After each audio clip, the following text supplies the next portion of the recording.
उत्तर प्रदेश की राजनीति अक्सर चर्चा में बनी रहती है। लखनऊ में कुछ ऐसा ही देखने को मिला।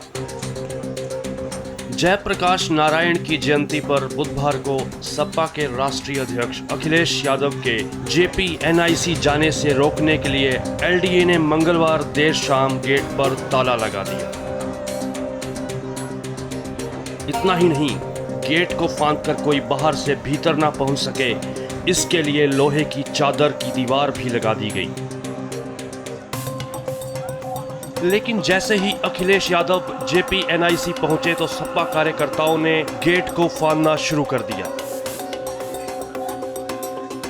इसके बाद कुछ तस्वीरें सामने आई जिसमें खुद अखिलेश यादव भी गेट को फांदते हुए दिखाई दे रहे थे। फिलहाल पुलिस ने हल्का बल प्रयोग कर भीड़ को हटाया। जैसे पहले कार्यक्रम समाजवादी लोग करते रहे हैं, उसी तरीके से आज जयप्रकाश जी को संपूर्ण क्रांति के नायक के जन नायक नेता के लिए हर वर्ष हम लोग आज की तारीख में आते थे। और ये कोई पहली बार नहीं है कि इस जेपी समाजवाद म्यूजियम में हम लोग माल्यार्पण करने पहली बार आ रहे हों।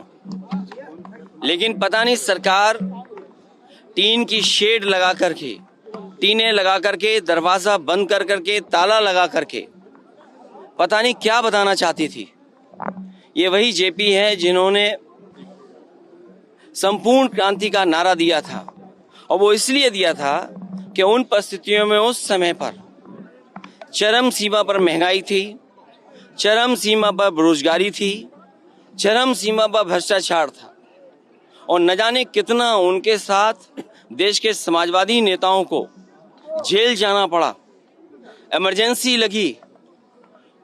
और जिस समय वो पीजीआई अस्पताल में थे, उस समय जो उन्होंने जेल डायरी लिखी, उसमें लिखा कि मैं कैसे सोच सकता हूं एक लोकतांत्रिक देश में इमरजेंसी लग जाएगी।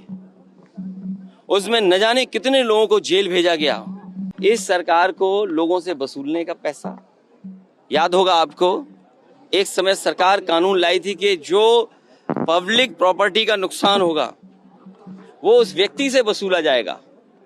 और अभी आपने अखबारों में पढ़ा होगा कि एक सड़क खराब बनी थी, जो दोषी थे उससे वसूलने के लिए सरकार ने निर्णय लिया है।